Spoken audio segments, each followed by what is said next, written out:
注意看 ASP 的传奇周警雅克布伯德在高速行驶时突然掉头，靠边开灯甩尾一气呵成。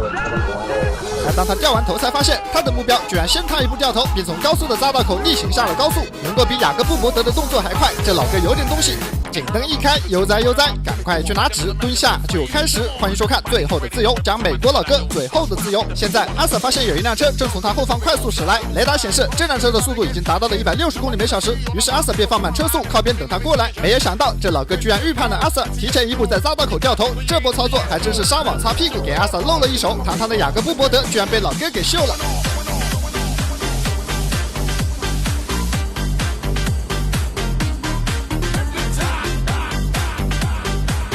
老哥上坡后，阿瑟就已经丢失了视野。虽然这个路口不算复杂，但保不齐老哥还会不会有什么出其不意的招数，所以阿瑟放慢了车速，直到看见老哥已经右转，才连忙跟上。此时落后的距离不过才200多米，但非常不巧的是，这里的路口是红灯。虽说阿瑟没有因此减速，但也没有办法全力以赴，于是两人的距离便肉眼可见的被拉开，直到前方弯道，阿瑟便彻底看不见尾灯。但是好在老哥这辆车的特征明显，虽然最近的时候也相隔几百米，但阿瑟依旧一眼认出了这是一辆道奇充电器，这样至少不用担心老哥躲在车流里面认不出来。而当阿瑟顺着老哥离开的方向跑到尽头时，发现这里车流密集，而且还是一个十字路口。这个地形对于老哥来说实在是太有利。面对眼前的3个选择，尽管他是传奇警官雅各布伯德，此刻也已经是焦头烂额，只能随便选一条路开盲盒。这里位于小石城附近，地形复杂，路口非常之多，已经跟丢的阿瑟只能请求队友的支援。一听说传奇阿瑟都跟丢了，市局立刻就派出了一队阿瑟四处搜寻。毕竟雅各布伯德早已是 ASP 的新羊，容不得半点闪失。而作为常胜将军的阿瑟也不想承认自己的失败，仔细的检查附近的每一条小路，希望能够失而复得，在某一个路口转角遇见爱。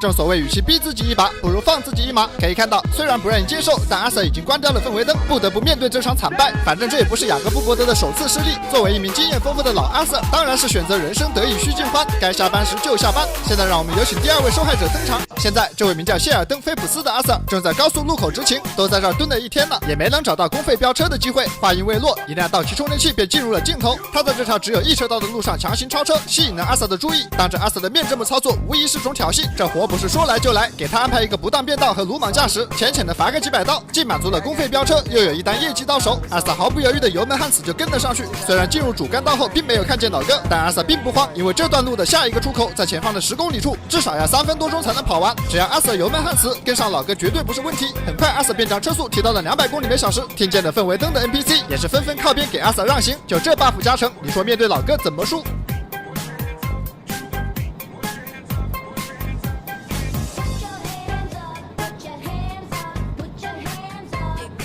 当车速来到220公里时，阿瑟开始觉得情况有些不对了，自己已经将这辆道奇充电器踩到了极限。这超过500米可视距离的大直线，却始终连老哥的尾灯都看不见。这1分多钟过去了，局面始终没有得到改变，直到现在依旧只有最开始见到的那一面。这怎么和想象的有些不太一样？明明阿瑟这个速度已经接近了动车，这老哥的速度居然堪比高铁。而这位阿瑟也是头铁的不行，全程都没有看见老哥的尾灯在哪，却依旧保持着这样的速度，在这条路上行驶了10多分钟，硬生生的从阿肯色州一路北上，狂奔40公里，进入了密苏里州。看出来了，这阿瑟并不是有多想抓老哥，而是单纯的瘾大，找机会飙车，一直到在隔壁州还跑了10多公里，阿瑟才终于放慢车速，关掉了氛围灯。好家伙，真是自己家里跑得不过瘾，还在别人家里溜了一圈。就这工作谁看了不迷糊？每天看着道奇充电器飙车，就算1个月只发5万我也愿意。就这样，这位从头到尾只露过一面的老哥彻底消失不见。好了，现在让我们有请第3位阿瑟登场。说出来你可能不信，这位阿瑟的名字叫大卫·美勒蒂。他蹲在路边执勤时，发现对面有一辆雪佛兰萨博班涉嫌超速，可能是因为蹲的时间太久腿麻了。过了好一会儿，他才发动道奇充电器跟了上去。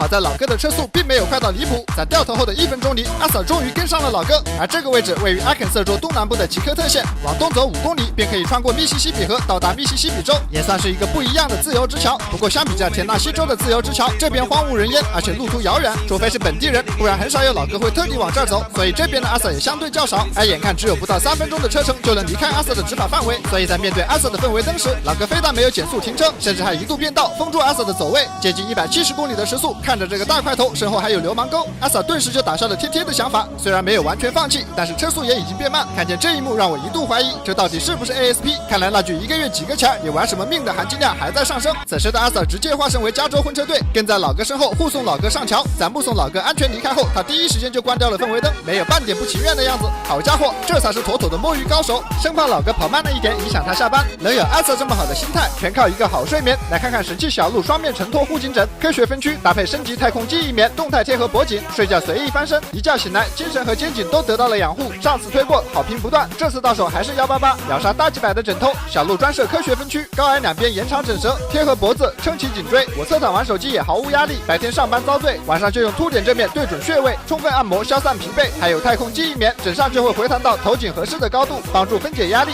有了它，我的睡眠质量好多了，整套丝滑透气，拉链款式拆洗随意，不像旧枕头枕上脖子悬空，紧绷无力，颈椎受罪，精神不济。所以我给爸妈都换上了小鹿，他们只夸好用。它为了适配大家的身形，设计了2款枕型，4个高度。快来评论区领券吧！保价送运险，有2年换新期，好觉好眠好养护，枕头就要选小鹿。现在让我们有请第4位阿 sa 登场。这位阿 sa 是大家的老熟人了，名叫科利尔赖特，号称边界战神，实力恐怖如斯，上限极高。但自从有了边界战神的称号之后，已经5连败。此时的他盯上了前方的一辆摩托，于是提前起步，避免落后太多，甚至怕老哥第一时间察觉，他还等老哥过去之后再开灯。从这个小细节就能看出来，这位阿 sa 有非常丰富的经验，真不愧是阿肯色州的最后一道防线。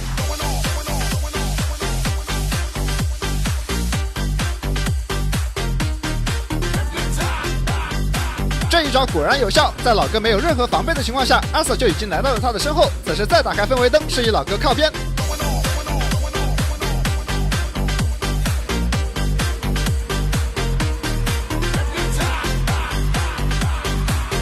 很明显，老哥选择用油门来回应阿 sa。就当边界战神准备发力时，左侧突然出现一位队友自告奋勇，用超过200公里的时速朝着老哥就去了。这下倒也让阿 sa 落了个清闲。本来摩托就不好抓，何况这还是在自由之桥附近，更别说老哥所驾驶的还是一辆雅马哈 R1，1000cc 的排量，最大马力180匹，100公里加速更是4秒不到，极速更是能超过300公里每小时。有人主动背锅，阿 sa 自然愿意，于是阿 sa 就变成了第2顺位，跟在队友身后看戏。看着队友的操作还是挺猛的，超过200公里的时速还能轻松变道超车，甚至并没有被摩托老哥甩开多少。看来能守在自由之桥附近的阿 sa 都差不到哪里去，当然美乐蒂除外。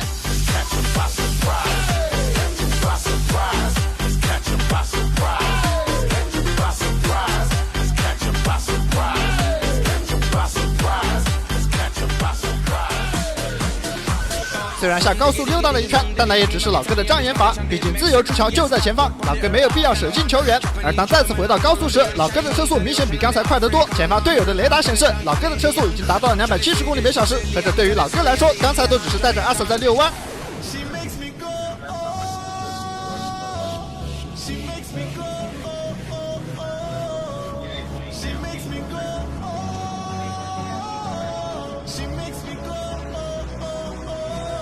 前方的队友关掉了氛围灯，很明显这是放弃的信号，毕竟自由之桥就在前方，已经落后了一大截，与其逼自己一把，不如放自己一马。或许这个结局完全在边界战神的意料之中。就这样，第4位老哥用绝对的速度优势，轻松将阿 sa 们摆脱，成功完成消息。这一期雅各布伯德和边界战神双双失利，其中3人从不同的方向离开阿肯色州 ，ASP 又掉一波大分。好了，本期的节目到这里就结束了，在此友情提醒各位，本视频为反面案例，请千万不要模仿。感谢大家的观看，我是最后的自由，我们有缘再会。